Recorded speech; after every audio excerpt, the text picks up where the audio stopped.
이번에 동부에서 그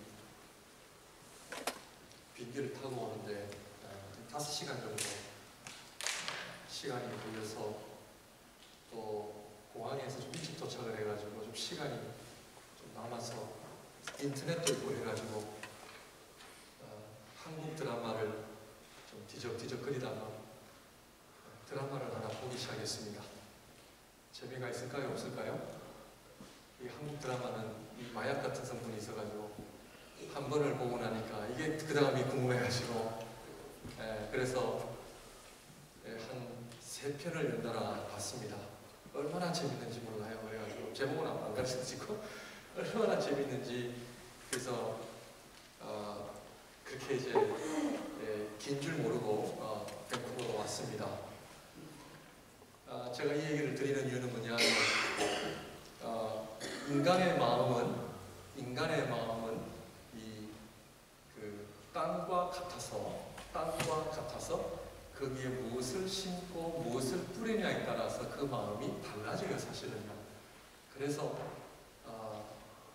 우리가 자꾸 모여서 드라마를 자꾸 보면 이게 자꾸 재밌어져요. 네, 재밌어집니다. 재미가 없다는 분도 한번 보기 시작하면 막 밤새며 하잖아요. 그렇듯이 신앙생활도 우리 마음밭을 신앙 쪽으로 돌리면 이게 처음에는 좀 재미가 없어요. 그런데 자꾸 내가 그쪽으로 하게 되면 이렇게 재밌단 말이에요. 기도 생활이나 이 말씀도 사실은 그래요. 중미에 코스타리카 가기 위해서 제가 강의를 준비를 하면은 막 처음에는 하기 싫어서 막 이렇게 막 계속 미루다가 한 번 이제 시작을 하면 또 너무 재밌는 거예요. 말씀 준비가 재밌고 내가 이것을 우리 중남미 목회자들에게 가르쳐준다, 좀 전해준다라고 하는 마음이 있으면 그렇게 기쁘고 감사하듯이 성경 공부가 여러분들이 저 같은 경우는 좀 특이한 경우처럼 어려서부터 하나님의 은혜로 그런 기회를 많이 맛보게 되다 보니까 어떤 성경을 가까이 갈 수 있는 기회가 있었지만 아마 일반 평신도 우리 성도님들 가운데서는 뭐 어려서부터 성경을 그렇게 가깝게 대하는 그런 기회는 많지 않으셨을 거예요. 그러다 보니까 성경 공부와 교회 생활이 어떤 분들은 힘드신 분들도 있고 또 재미있어 하시는 분들도 계시지만 그래서 사실은 이 경륜이라고 하는 것이 사실은 무시를 못해요. 그래서 시간이 짧으면 짧을수록 내가 좀 더 그러니까 달리기를 하는데 어떤 사람은 저 앞에서 시작을 하고 나는 저 뒤에서 시작하면 분리해요, 안 해요? 당연히 분리해요. 그러나 분리하다고 포기하시면 안 되고 내가 뒤에서 늦게 출발은 했지만 하나님의 은혜라고 하는 것은 먼저 된 자가 나중되고 나중된 자가 먼저 된다는 말씀이 있잖아요. 그렇듯이 우리 앞에 계신 아멘 하시는데 그렇듯이 내가 비록 불리하게 시작을 했지만 그러나 나중된 자가 먼저 된다라고 하는 하나님의 주님의 말씀처럼 포기하시면 안 돼요. 그래서 이거를 내 맛에 맞게끔 자꾸 가까이 할 때에 이것이 좋아지고 재밌어져요. 이게 모든 세상 만사가 이게 다 저보다 연배가 높으신 분들인데 세상 만사가 다 그런 원리에서 움직이기 때문에 운동이나 뭐든지 다 똑같아요. 그렇기 때문에 내가 누구를 만나고 어떤 취미 생활을 하느냐가 그래서 중요하고 그래서 친구가 중요해요. 친구가. 그래서 내가 누구랑 만나서 무엇을 하느냐 근데요 우리는 다 결단하기가 어렵기 때문에 너무나 우리는 사람을 사랑해서 그 친구 관계를 끊기가 어렵지만 그러나 사실은 신앙의 세계에서 끊어야 됩니다. 끊어야 됩니다. 그렇다면 어떻게 사느냐 내가 어떤 부류의 친구가 있는지를 확인이 되면 끊든지 아니면 나 혼자 남든지 하셔야 돼요. 혼자 남는 게 두렵기 때문에 다들 그 관계를 정리를 하지는 못하는데 그러나 어쨌든 신앙 안에서 내가 정말 영적인 프렌십을 나눌 수 있는 그런 관계들을 계속 유지해 나가야 되는데 요즘은 우리 아이들도 영적인 친구들을 얻기는 쉽지는 않아요. 네, 쉽지는 않습니다. 그래서 아이나 어른들이나 어떻게 해요? 우리는 다 외로운 인생들이에요. 외로운 인생들이에요. 그렇기 때문에 외로운 인생을 어떻게 그럼 우리가 이 땅에서 한 번밖에 없는 인생을 우리가 살아야 될 것인가? 우리 어렵습니다. 제가 설교 시간에 그 23년 만에 만난 친구의 상담 요청이 뭐냐 하면은 자기가 8년 동안 그 교회를 섬기고 있는데 150명 나오는 교회가 계속해서 문제가 있어서 해서 이제 그 친구의 말로는 결국 목회자의 어려움이라고 얘기를 하죠. 친구가 목사임에도 불구하고 있는 그대로 얘기를 하니까 그럼에도 불구하고 상담 요청을 했기 때문에 있는 그대로 얘기를 하는데 150명 있던 교회가 8년 동안 계속 어려움이 있어가지고 지금 30명 남았대요. 30명 남았는데 자기 주위에 다 교회를 떠나고 저한테 또 집사람한테 어떻게 하면 좋겠느냐, 우리도 교회를 떠나야 되느냐, 은혜가 안 된다는 거예요. 은혜가 안 된다는 거예요. 너 이런 얘기하면 너무너무 힘들죠. 예, 은혜가 안 된다는데 제가 결론 뭐라고 제가 상담을 했겠습니까? 그래, 빨리 떠나라. 그렇게 했겠습니까? 아니죠. 그것까지 붙들어야 한다는 거죠. 왜냐하면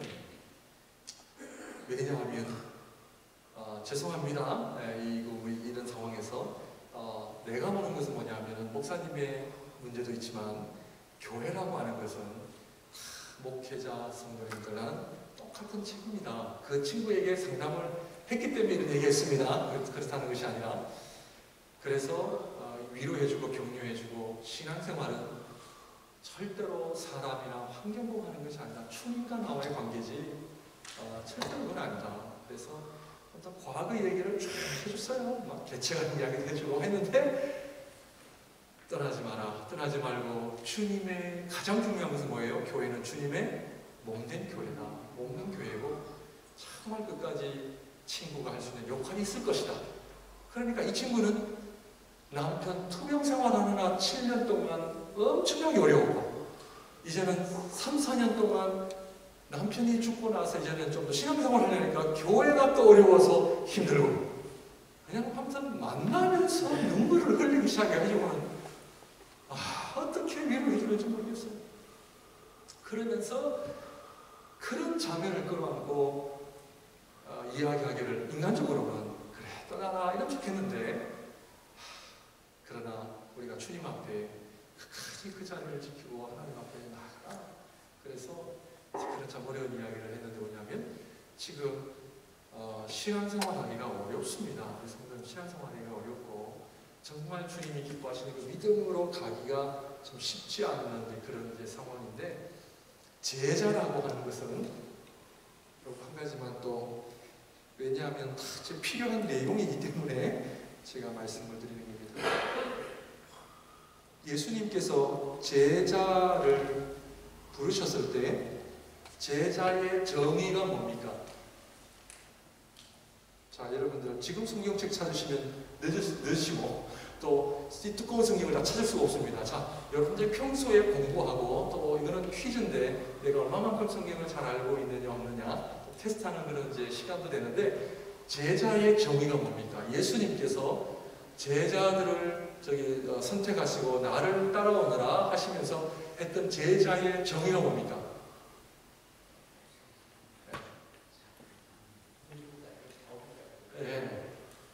아무튼 우리 최고사님 정답을 말씀해 주셨습니다. 나를 따라오느라 내가 너로 뭐하는? 사람을 낚는 어부가 되게 하리라. 제자의 정의는 내가 누구를 낚아야 돼요? 낚시하러 가는 것이 아니라 우리 목사님들이 낚시를 너무 좋아하셔서 생선을 잡으시는데 사실은 나를 따라오느라 내가 너를 뭐를 잡는? 사람을 낚는 자로 만들 I will make you a fisher of men 사람을 낚는 어부가 되게 하리라 이렇게 말씀하셨으므로 제자의 성경적인 정의는 뭐냐면 결국 우리가 뭐 해야 돼요? 사람을 얻어야 돼요. 이게 가장 기본적인 제자의 삶의 정의인데 오늘날 한국교회가 제자라 그러면 성경 공부 열심히 하고 숙제 잘하고 숙제 잘하고 계십니까? 좀 찔리죠? 숙제 잘하고 참석 열심히 하면 난 제자만입니다 해가지고 교회 리더십으로 올라오지만 사실은 그것은 아무것도 100분의 1밖에 안 되는 그런 자격이고 그러나 진정한 제자의 삶은 뭐냐면 사람을 낚는 어부인데 저와 여러분들이 왜 말씀 가운데 기도 생활, 왜 신앙생활이 중요하냐면 나를 통해 내가 몇 사람을 주님께로 인도했고 내가 어떤 영적인 어떤 그 리더십의 역할을 내가 했는가라고 하는 부분을 돌아봐야 된다는 거죠. 내가 영향력을 끼친다라고 하는 부분은 좀 조심스러운 표현이고요. 제가 언제 한번 시간을 잡아서 여러분들에게 계획 중에 한 가지가 뭐냐면 리더십, 요즘 세상은 리더십 공부를 많이 해서 우리 아이들이 리더십에 대한 연구를 많이 하는데 저는 리더십이 아니라 멘토십이라고 하는 것을 제가 한번 강의할 계획입니다. 그래서 그 멘토십을 배우게 되면 내가 어떻게 사람을 얻는 그런 사람의 역할을 할 것인가. 빌레몬스에 보게 되면은 오네시모라고 하는 그 유익이 없던 자가 사도 바울이라는 한 사람을 감옥에서 만나거나 유익한 자로 변한 것처럼 오늘 교회 생활이 정말 유익이 없던 자가 한 사람으로 만남으로 인해서 유익을 줄 수 있는 사람으로 변했다고 하는 것은 엄청난 역할입니다. 그러므로 오늘 이 자리에 매 주일마다 오후 시간에 앉아서 계시는 여러분들 절대로 내 인생은 나는 할 수 있는 것이 없다라고 생각하시면 안 돼요. 이 자리에 앉아 계시는 분들 가운데 한 분이라도 하나님 앞에 내가 바로 서고 믿음 생활하면 하나님께서는 그들을 통해 이 세상에 유익이 없었던 자들이 유익한 자로 변해가는 역사들이 오늘날 하나님의 사람들을 통해서 이루어진다고 하는 부분을 생각할 때에 내가 제자로서 얼마나 많은 사람들을 내가 주님께로 인도해야 되는 사명이 오늘 우리에게 있음에도 불구하고 이것을 우리가 좀 열심히 하지 않는다라고 하는 부분을 좀 점검을 하면서 오늘 또 시간을 우리가 한번 또 보내기를 원하는데요. 그러므로 결국 사람을 얻는 것입니다. 사람을 얻는 가장 중요한 것이 뭐냐면 뭘까요? 기도입니다. 기도는 하나님과의 나와의 관계뿐만 아니라 내 이웃과의 관계 또한 회복하고 치유하는 방법입니다. 기도입니다. 그래서 기도의 삶이 너무나 중요한데 한국 교회는 이 기도라고 하는 것을 하나님과의 관계에서만 강조를 했지 사람과 사람과의 관계 속에서 기도를 강조하지 않음으로 인하여 기도는 그저 골방에 들어가서 기도하는 것만이 기도지 일단 공동체를 세우는 데 있어서 기도의 중요성은 우리가 배우지 못했습니다. 그러나 기도라고 하는 것은 하나님과의 나와의 관계뿐만 아니라 내 옆에 있는 사람들까지도 그 회복할 수 있는 그 도구가 뭐냐면 기도입니다.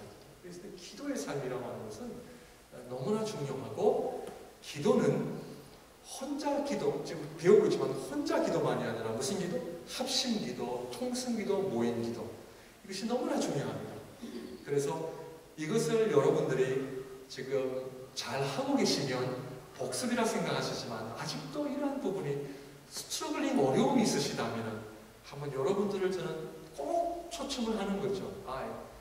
초청을 하고 싶은 거죠. I invite you to the place of prayer. 기도의 자리로 우리 한번 초청이 되어서 기도를 해야 되는데 교회 공동체는 이 기도 공동체인데 예를 들면은 통성기도 같은 경우도 우리가 좀 훈련을 하셔야 됩니다. 그래서 자 우리 합심기도 합니다 그러면은 통성기도 하지 않는 분들이 한 90%가 돼요. 그러나 입을 벌려서 통성기도 하는 걸 여러분들 배우셔야 됩니다. 배우셔야 됩니다. 그러면 꼭 통성기도만 해야 됩니까? 그건 아니에요. 그러나 통성기도를 통해서 하나님의 임재하심과 더 깊은 은혜로 들어가는 그 부분을 경험을 해야만 제 말에 이해를 하시는데 안 해보신 분들은 그거 좀 이상하네요. 혹시 그것도 어디 뭐 순복음파적인 그런 거 아니고 절대로 아닙니다. 절대로 아니고 그렇듯이 지금 말씀과 기도라고 하는 부분을 우리가 지금 계속 보고 있는데 계속 지금 우리가 배우시기만 하는 것이 아니라 우리가 실천까지 할 수 있는 그런 이제 기회를 계속 좀 우리가 삼기를 바랍니다. 그래서 여러분들 이 통성기도에 아무튼 여러분들이 좀 불을 붙이시는 또 그런 좀 기회가 되기를 바라고요. 어쨌든 다시 우리가 본론으로 다시 가게 되면은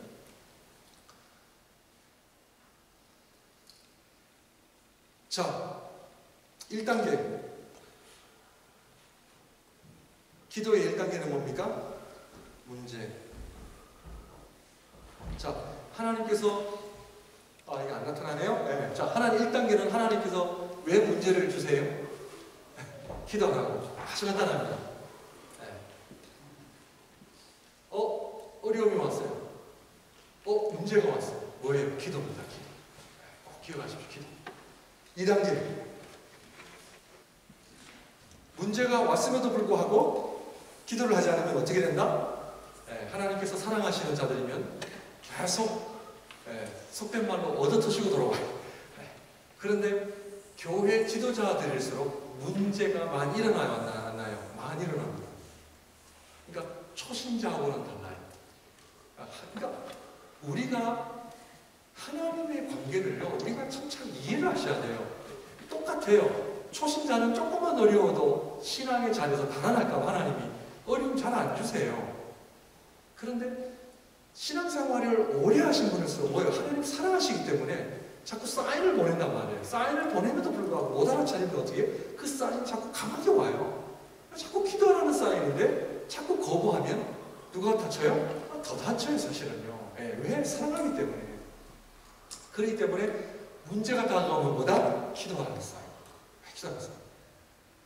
특히 이제 우리 교회 지도자들 잘 여러분들 예민하게 반응하셔야 됩니다. 왜 그렇지? 자, 부부가 싸워요. 남편과 아내가 끊임없이 싸워요.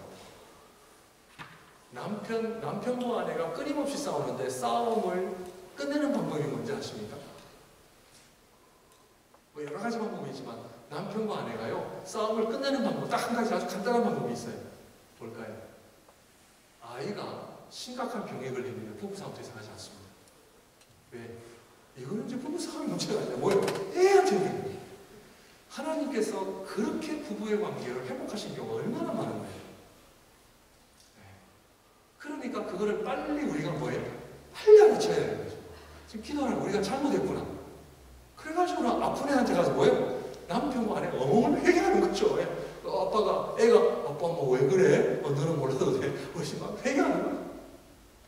그런 사인들이 오늘 우리 많이 일어나는데도 불구하고 우리가 못 알아차리면 안 된다. 이거 문제는 왜 일어난다? 하나님 우리에게 기도하라는 사인인 거죠. 기도입니다. 둘째 단계는 기도를 했는데 응답이 없다. 그거는 뭐냐면 하나님께서 우리와 좀 더 많은 시간을 보내기를 원하시는 거예요. 지금 이것과 연관이 있죠. 사람도요, 같아요. 사람도 같아요. 저희가 일주일에 한 번 만나는 거하고 일주일에 한 3번 만나는 분하고 관계가 어떻게 달라질까요? 달라지죠. 그래서 일주일에 딱 한 번 뵙는 거하고 일주일에 한 3-4번 만나는 거 관계가 어떻게 달라질까요? 훨씬 더 달라지죠. 친밀해지고, 그죠? 그래서 우리 성도님들도 마찬가지. 일주일에 한 번 만나는 거하고 센터를 통해서 일주일에 2번, 3번 만나는 거하고 또 달라집니다. 그래서 자꾸 만나고 친해지면 뭐예요? 속에 있는 이야기를 또 꺼내고 싶고, 집사님 이거를 위해서 기도해 줄 수 있어. 근데 처음부터 얘기하면 꺼내요, 안 꺼내요? 안 꺼내죠. 처음 만났는데 우리 권사님 뭐 기도 제목이 제가 뭐를 기도해 주겠습니까? 아니면은 어떤 어려움이 있습니까? 그러면 권사님 저한테 얘기를 하실 수 있겠어요? 잘 못해요. 뭐가 필요해요? 친밀함이 필요해요. 그러니까 하나님께서는 문제를 첫 번째 주시고 두 번째 단계에서는 친밀하기를 원하셔서 기도를 잘 안 들어주세요. 그러니까 계속 기도하라는 사인이에요. 왜? 하나님과 친밀해지기 원해요. 하나님과 친밀해지면 친밀해질수록 뭐가 드러나요? 자, 이거를 여러분들이 잘 이해를 하셔야 제가 처음에 제자의 정의가 뭐다? 사람을 얻는 법을 제가 지금 가르쳐 드리고 있는 거예요. 사람이 처음 만나서 계속 친해지면, 너무 친해지면 이분이 우리 집에 와서 나의 사생활까지 들여다보고 내 문제까지 들여다보고 자 부담이 돼요, 안 돼요? 부담이 돼요. 부담이 되면 그거를 내 것을 오픈하는 분이 계신가 하면 그걸 어떻게 해요? 클로즈하는 분이 계셔. 그리고는 가까워지다가 달아나요. 왜? 무서워서. 부담되니까. 도망가는 분들 계세요. 왜냐하면 막 친해지다가 너는 어떻게 살아? 어떻게 살아요? 막 집에 가잖아. 그러면은 이것도 있네, 저것도 있네. 왜? 운동기구 보면 하면서 어디 아파? 이러면은 이걸 얘기해야 되나 말아야 되나? 그냥 그래. 그러면 자연히 클로즈하고 싶은 마음이 생겨요. 하나님과의 관계에서도 친밀해지면 어떤 게 드러나요? 내 문제가 하나님 앞에 드러나기 시작합니다. 그럼 뭐 해야 돼요? 세 번째 단계. 그때 회개가 일어나기 시작합니다. 하나님께서 뭘 지적하시는 거예요? 전에는 얘기 안 했는데 너 이거 해결해야 돼. 문제야. 지적하세요. 그래서 처음부터 막 회개 이게 아니라 사실은 정확하게는 하나님과 친밀해지면 이게 하나님께서 내 마음을 내 삶을 들어보시면 전에는 전혀 문제없이 살았는데 이제는 하나님 눈치가 보게 되는 거죠. 그래서 이거 말아야 되나, 이거 해야 되나, 안 해야 되나. 드라마를 열심히 보시다가 기도 생활을 하기 시작하면은 드라마를 내가 좀 줄여야 되나 말아야 되느냐 이런 경우인 거죠. 그래서 회개가 시작되고 그 세 번째 단계, 네 번째 단계는 회개를 하면서 뭐예요? 내가 부인을 하고 예수 그리스도의 중심으로 나가는 것을 배우게 되는 거죠. 그래서 우리 성도님들 교회 생활은 예수 믿고 천국 가는 그렇게 간단한 문제가 아니에요. 제가 늘 강조드리지만 요한복음 3장 16절만 알면 왜 이렇게 성경이 두껍겠어요? 왜 이렇게 두껍겠냐고요. 아무튼 우리 아들 녀석 데리고 가면서 제가 속으로 하나님 뭐 이렇게 해서 어렵게 살아야 됩니까? 이 땅에서 우리가 무슨 부귀영화를 누리려고 학교를 보내고 말이지 그냥 도무한테 지나가는 말로 야 그냥 아빠랑 저기 촌에 가서 감자 심고 감자 먹고 아주 간단하게 살죠. 뭐 그렇게 복잡하냐? 기숙사에 가서 뭐 그냥 한타에 사야 되고 막 해서 하는데 왜 그렇게 살아야 되는지 그렇잖아요. 자, 이 땅의 삶도요 간단하지 않아요. 아무튼 복잡한데 우리 하나님 나라에 일꾼으로 쓰임을 받는다고 해서 간단한 문제가 아닙니다. 그래서 오늘날 한국교회가 와라, 헌금해라, 그리고 봉사해라, 교회 진짜 네 가지만 가르쳤대요. 네 가지만. 그래서 와서 헌금하고 건물 짓고 그러면 신앙생활 다라고 생각했어요. 근데 그건 아니에요. 그러다 보니 하나님이 기뻐하시는 삶이 무엇인지 우리가 배우지를 못한 거예요. 그래서 하나님 나라, 영원한 하나님 나라를 위하여 준비를 하면 얼마나 우리가 잘 알아야 되겠냐고 그러죠. 그래서 기도의 단계도 문제가 있고 하나님과 친밀해지면 회개를 해야 되고요. 회개를 하기 시작하면 네 단계 뭐예요? 내 중심적으로 살아온 거예요. 자꾸 하나님 앞에 회개하고 자꾸 내려놔야 되는 거죠. 내 중심적으로 사는 것이 아니라. 그게 네 단계입니다. 네 단계. 그 다섯 번째 단계가 뭐냐면 마음 중심에 그리스도가 자유. 그러니까 네 단계는 내 자신을 부인하고 이제는 그리스도께서 무엇을 원하시는지 자꾸 키를 기울이며 살아가야 되는 거죠. 이 단계까지 오셨습니까? 오셨어요? 아, 예. 저희가 그 기도를 할 때 있지 않습니까? 네. 이런 하나님께서 이렇게 어떤 때에 기도가 안 될 때가 있잖아요. 그때 하나님께서 저희들이 기도할 수 있는 힘의 은혜를 허락하시고 그런 은혜를 하나님께서 허락하시는 우리가 기도할 수 있는 이 힘이 나 자신의 어떤 내 입에 의해서 내 마음에 의해서 이렇게 하게 되는 건지 힘의 근원이 하나님의 어떤 그런 힘의 근원은 어디 있는지 알겠습니다. 말씀하시는 예, 아주 좋은 질문 해주셨어요. 예. 우리 이렇게 질문하신 이유는 아주 지금 잘 어텐션에서 들으신다는 질문인데 아주 좋은 사인입니다. 자, 기도를 솔직하게 우리가 하잖아요. 솔직하게 그래서 기도가 하고 싶어져요? 아니면 기도가 별로 하고 싶지 않으세요? 솔직하게. 자, 지난주 동안 나는 기도하는 마음이 더 많았다. 손 들어보세요. 네, 우리 최원생밖에 안 돼. 나오면 자, 손 내시고 기도하는 마음이 별로 없었다. 자, 손들 솔직하게. 네. 아유, 우리 선생님밖에 안 계세요. 네, 다들 그럼 중간에 모이세요? 반반이세요? 딱 반이에요? 성경은 무엇을 의미하느냐면 우리 마음속에 두 가지 욕구가 있어요. 이것은 하나님을 향한 욕구와 이것은 내 중심적인 육신적 욕구가 있는데,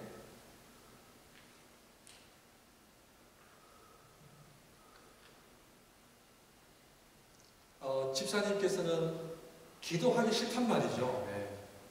힘들면. 근데 이 기도하고자 하는 마음을 하나님께서 좀 주셔야 좀 기도도 나오는데, 하나님 은혜를 안 주시는데 이거 내 힘으로 기도하려니까 너무 힘든단 말이죠. 그래서 참 솔직한 질문이고, 현재 많은 성도님들에게 이러한 일들이 일어나고 있는 부분인 거죠. 문제는 뭐냐 하면은, 그 얘기는 뭐냐 하면, 하나님을 향한 욕구가 지금 요만큼 있고, 지금 내 중심적인 욕구가 우리 지금 다 포함했습니다. 이만큼 있다 보니까 여기에 지금 의식이 있어요, 없어요? 자, 의식이 없다 보니까 기도하기가 어려운 거예요. 기도하기 어렵습니다. 두 가지 방법인데, 첫 번째는 하나님께서 주권적인 은혜로 말미암아 하나님께서 조금 전에 설명을 드린 것처럼 문제와 고난을 통해서 이 마음을 확 키우게 하세요. 확 키우게 하세요. 요게 이 1번이 요 말씀이 집사님 말씀하신 것처럼 하나님의 전적인 은혜로 이런 사건이 일어나요. 그런데 자주 일어나진 않아요. 자주. 한 번은 가다가 성경을 보다가 아니면 차를 몰고 가다가 하나님께서 어떤 깨달음을 주세요. 깨달음을 주시는데 내 마음속에 기도의 욕구가, 잠자고 있었던 기도의 욕구가 확 일어나는 순간에 확 기도해야지. 하나님께서 야, 너 이래가 되겠느냐? 너 이래가지고 어떻게 하겠느냐? 그러면서 막 그 기도의 욕구를 하나님이 깨워주시면 막 그 자리에서 막 저기 기도원에 가가지고 막 나오고 싶지 않을 정도로 기도의 욕구가 막 일어나는데 자주 일어나지는 않아요. 문제는. 두 번째는 뭐냐 하면은 이 욕구를 내가 어떻게 해요? 키워야 됩니다. 그러니까 1번과 2번이 다 공존을 하기 때문에 하나님 나에게 은혜 주실 때까지 내가 그러면 기도 안 하겠습니다. 그러면요, 끝까지 기도 안 할 수 있습니다. 왜? 하나님께서 그거를 또 우리의 순종을 원하시기 때문에 그걸 키워야 됩니다. 운동하고 비슷하다 생각하시면 돼요. 운동. 자꾸 운동하기 싫어요. 내일 다이어트, 내일부터. 그러다가 한번 내가 됐을 때 해야 되겠구나. 의사를 만나 피검사를 했는데 이러다가 1년 이상 못 사시겠습니다. 그럼 어떻게 돼요? 그럼 죽으라고 하는 거예요, 이제. 신앙생활도 똑같아요. 내가 하나님 앞에 너 그래서 내가 충격을 받으면 기도의 삶이 확 끌어올르는데, 그런 상황이 있는가 하면 이 욕구를 내가 드디어 키워야 돼요. 그래서 가장 좋은 것이 뭐냐면 교회 생활을 정해서 조금 전에 말씀드린 것처럼 기도를 가까이 할 수 있는 사람들과 함께 약속을 해서 일주일에 한 번 정도 기도를 하는 거예요. 제가 매주 화요일마다 3명의 목사님들하고 일주일에 한 번 만나서 서로 이야기합니다. 제가 그 모임을 하고 나면, 끝나고 나서 집에 가면 늘 생각이 뭐냐면, 목회를 더 하나님 앞에 내가 정신 차려야 되겠구나, 그 생각을 자꾸 해요. 그러니까 그런 장치를 하지 않으면 우리는 자꾸 그 욕구가 어떻게 갈수록 줄어들어요. 나중에는 찔러도 감각이 안 나요. 그래서 그 욕구를, 기도하는 욕구를 자꾸 내가 살리셔야 됩니다. 살리셔야 됩니다. 두 가지가 다 있다고 말씀을 드렸고, 어떻게 질문에 대답이 됐는지 모르겠어요. 이 말의 뜻은 감사합니다.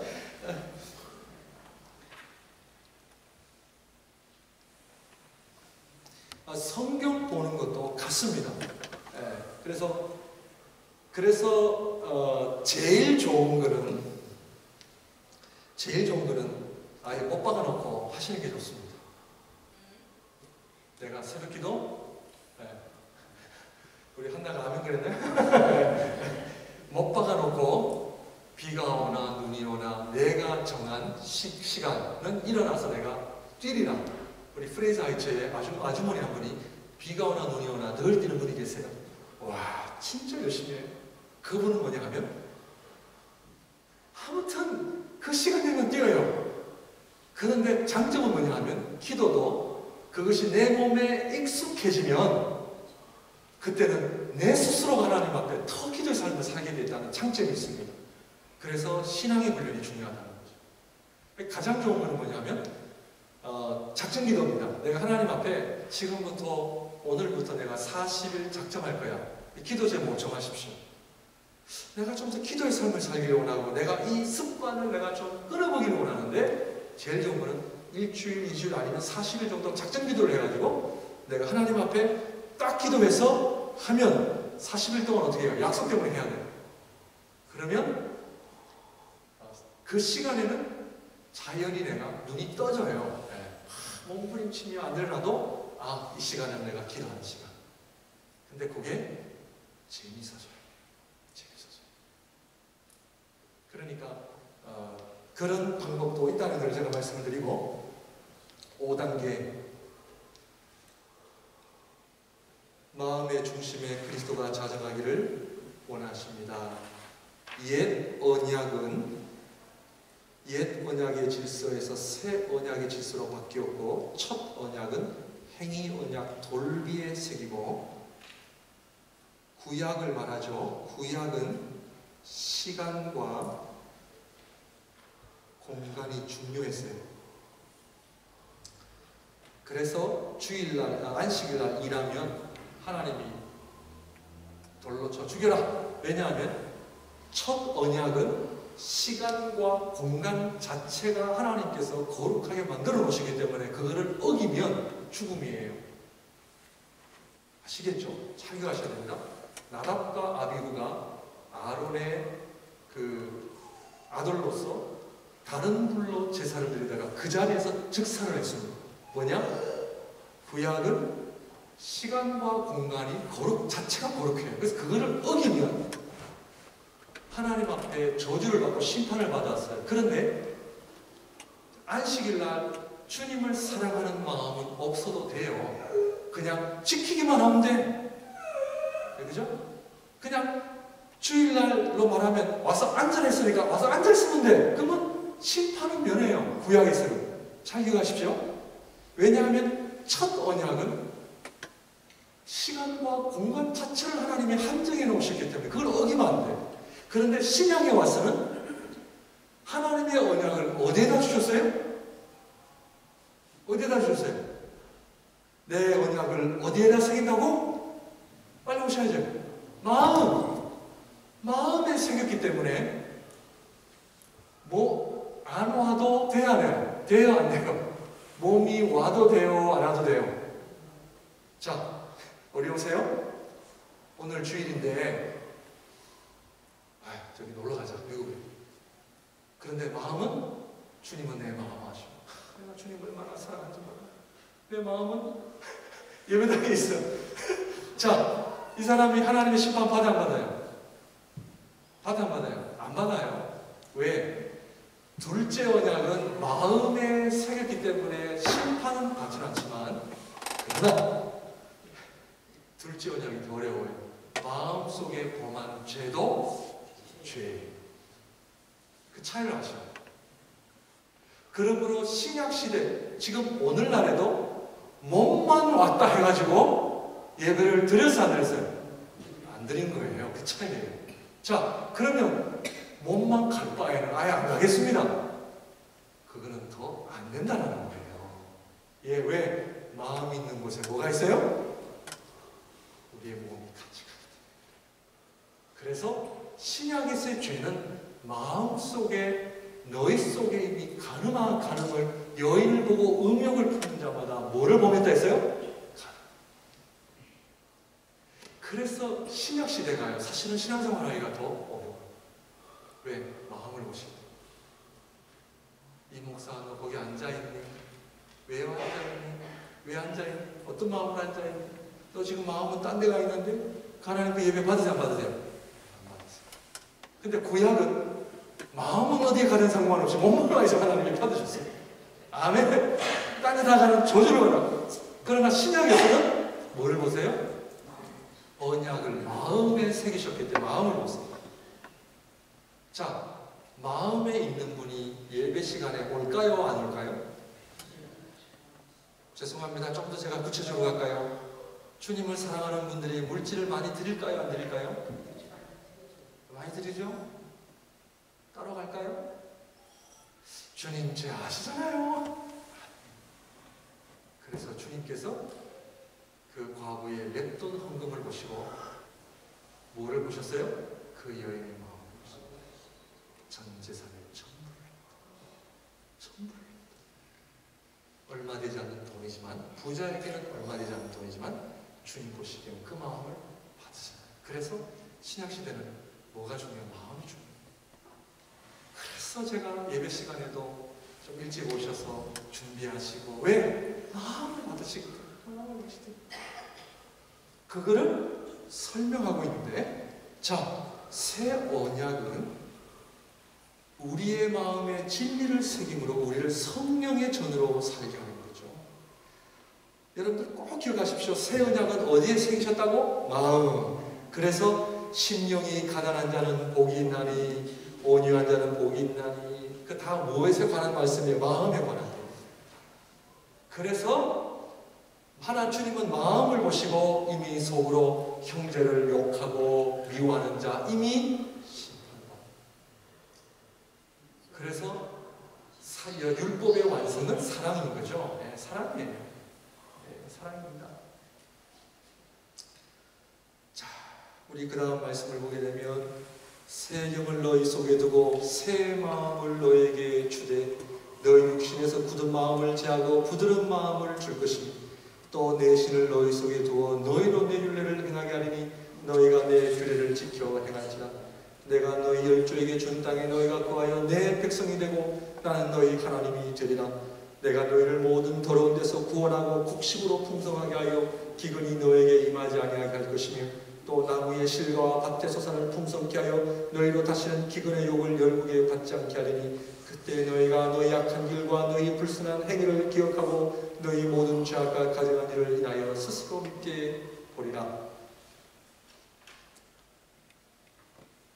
나 여호와가 말하노라. 보라 날이 이르리니 내가 이스라엘 집과 유다 집에 새 언약을 세우리라. 나 여호와가 말하노라. 이 언약은 내가 그들의 열조의 손을 잡고 애굽 땅에서 인도하여 내는 날에 세운 것과 같지 아니할 것은 내가 그들의 남편이 되어서도 그들이 내 언약을 파하였음이니라. 나 여호와가 말하노라. 그러나 그날 후에 내가 이스라엘 집에 세울 언약은 이러하니 곧 내가 나의 법을 그들의 속에 두며 그 마음에 기록하여 나는 그들의 하나님이 되고 그들은 내 백성이 될 것이라. 그들이 다시는 각기 이웃과 형제를 가리켜 이르기를 너는 여호와를 알라 하지 아니하리니 이는 작은 자로부터 큰 자까지 다 나를 알미니라. 내가 그들의 죄악을 사하고 다시는 그 죄를 기억지 아니하리라. 여호와의 말이니라. 아멘. 구약은 요 말씀을 정리해드리면 구약은 남편과 아내가 있는데 불륜을 남편과 아내가 있는데 두 사람 다 불륜을 행하지 않아요. 오늘 우리 다 여기 우리 성인들이 계시니까 다 한 침대에서 잠을 자요. 자, 구약은 두 사람 다 한 침대에서 같이 잠을 자지만 또 불륜을 행한 적도 없고 정식 부부예요. 구약은 그래 불륜도 행하지 않고 그래 정식 부부다. 하나님이 인정을 하시는데 신약은 그게 아니에요. 남편과 아내가 불륜은 물론 남편과 아내가 어떻게 해야 돼요? 서로 뜨겁게 사랑을 요구하고 있어요. 신앙생활은 부부가 서로에게 죄를 안 짓는 것이 목적이 아니에요. 오늘날 많은 사람들이 나는 죄를 안 짓기 때문에 신앙생활 잘한다라고 생각을 하는데 그렇지 않습니다. 하나님 보시기에 남편과 아내가 불륜은 행하지 않고 정식 부부의 관계는 유지하지만 그러나 그곳에서 아니면 삶 속에서 어떻게 해요? 뜨겁게 사랑하지 않으면 하나님께서도 그걸 인정하지 않는다는 거예요. 왜? 이것이 새 언약의 특징입니다. 그러므로 신앙생활은 내가 죄를 안 짓는 것만이 최고가 아니라는 거예요. 하나님께서는 예배 시간에 너희 죄 지었냐 안 지었냐 그렇게 묻지 아니하시고 하나님 뭐라고 물으냐면 너 나 사랑하냐 물으시는 거예요. 거기에 답을 하려고 하니까 어려워. 왜? 솔직하게 사랑 안 하니까. 솔직하게 딴 것도 사랑하니까. 내가 밖에 나가서 엉뚱한 짓은 안 하지만 그렇다고 해가지고 내가 뜨겁게 남편을 아내를 사랑하지 않으니까. 이게 문제예요. 그래서 신약의 개념이 완전히 새 언약의 개념이 달라져요. 그래서 뭐예요? 새 계명을 너희에게 주노니 서로 사랑하라. 그러니까 오늘날 기독교가 지금 종교로 전락하고 있다고 하는 것은 윤리적으로 죄를 1번, 2번, 3번, 4번 죄를 짓느냐 안 되느냐 그런 차이가 아니라 그거는 당연히 우리가 해서는 안 되고 정말 마음과 뜻과 정성을 다하여 주 너의 하나님을 사랑하라. 11조 자 보세요. 11조 10의 9는 네 거라고? 아니에요. 신약의 개념은요. 그것도 내 거야. 주님 그렇게 말씀하세요. 그것도 내 거야. 무슨 소리 하고 있니? 구약에서는 11조를 드리면 살려주셨어요. 심판 면에서. 근데 신약에 와서는 10의 10 누구 거야? 내 거야 너희들. 주님을 사랑하는 마음으로 11조를 드리는 것이죠. 11조는 드리고 10의 9조는 내가 마음대로 쓰는 게 아니라 이게 신앙생활입니다. 왜? 너희 마음속에 무엇을 더해요? 성령을 주셔서. 그래서 새 언약은 뭐냐면 사랑입니다. 사랑. 주님을 그렇게 사랑해요. 주님을 사랑하지 않으면요 나중에 몰라요. 내가 너를 모른다 할 수 없고 이거 신앙생활 우리 잘해야 돼. 그러니까 몸만 왔다 해서 그런데요 몸까지도 안 오면요 서로 다 마음이 없다 해가지고 똑같은 거라서 아닙니다. 더 심각한 사실. 왜? 몸까지 안 오면 마음이 더 멀다는 걸 의미하는 거죠. 그죠? 그렇잖아요. 부모님을 사랑하는데 왜 안 찾아가요? 사랑하는 사람은 찾아가게 돼 있거든요. 근데 찾아가는 것만으로 끝하는 사람이 있고 아버지 어머니를 사랑해서 아버지 어머니 뭐 드시고 싶으세요? 내가 뭐 해드릴까요? 그런 자식입니다. 신앙생활도 똑같은 거예요. 몸은 와 있고 봉사는 하고 다 해. 다 하는데 주님을 사랑하지 않아요. 그건 연락되지 않습니다. 연락되지 않습니다. 그러니까 새 언약은 어디에 두셨다고요? 성령. 그래서 기도는 우리 마음속에 성령을 두신 주님의 그 마음을 같이 기도의 시간을 통해 주님과 친해져가는 작업이 뭐 기도예요. 그러니까 기도를 하지 않는다고 하는 것은 신앙생활을 하지 않는 사실 하지 않는 좀 바빠서 좀 어디 출장을 가서 기도 생활을 빠질 수는 있지만 늘 주님 앞에 자기 전에 하나님 앞에 주님과의 끊임없는 만남이 이루어져야 되고 너 이거 그만해라. 너 이거 포기해라. 너 이거 고집 부리지 마라. 끊임없이 말씀하시거든요. 네 알겠습니다. 알겠습니다. 너 말하는 거는 고쳐라. 너 함부로 말하면 상대방이 너 상처를 받지 않느냐. 너 말하는 거 고쳐라. 너 행동하는 거 고쳐라. 시간 지키지 않는 거 고쳐라. 주님 끊임없이 말씀하죠. 근데 내가 열려 있는데 그걸 딱 절단해버리고 나는 나 이렇게 산다면은 그분이 과연 주님과의 부통하시는 그게 신앙생활입니다. 그러니까 신앙생활은 갈수록 5단계, 6단계 넘어가면은 내가 가장 싫어하는 사람도요 품어야 될 것을 요구하고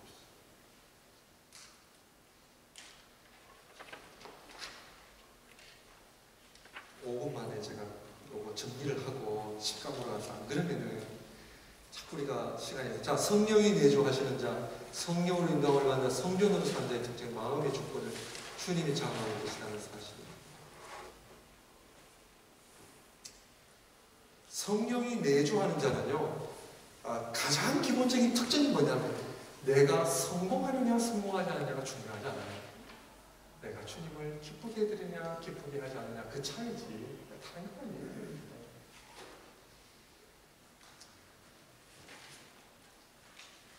육체의 욕심을 따라 지내며 육체와 마음이 원하는 것을 행했던 구조에서 그 마음을 주님께 드림으로 마음을 주님이 통제하시고 조정하는 것. 자, 우리 아까 서집사님께서 말씀하신 부분에 조금만 제가 좀 도움이 되는 말씀 드린다면은, 자, 지금 40년 동안 누구 마음대로 살았어요? 제가 지금 47인데 47년 동안 제가 누구 마음대로 살았습니까? 예를 들자면 지금까지 내 마음대로 살았습니다. 아침에 7시에 아침 먹고 12시에 점심 먹고 저녁에 6시에 저녁을 먹었는데 40년 동안 그렇게 먹었는데 갑작스럽게 이민을 가니까 저녁 8시 먹어야 되더라고요. 배가 고파가지고 식당 문안 열고 이거 어떻게 해야 되냐? 고쳐나가는 거죠. 자, 47년 동안 내 마음대로 살아왔는데 지금부터 내 삶에 변화를 주려니까 힘들어야 해요, 힘들어요?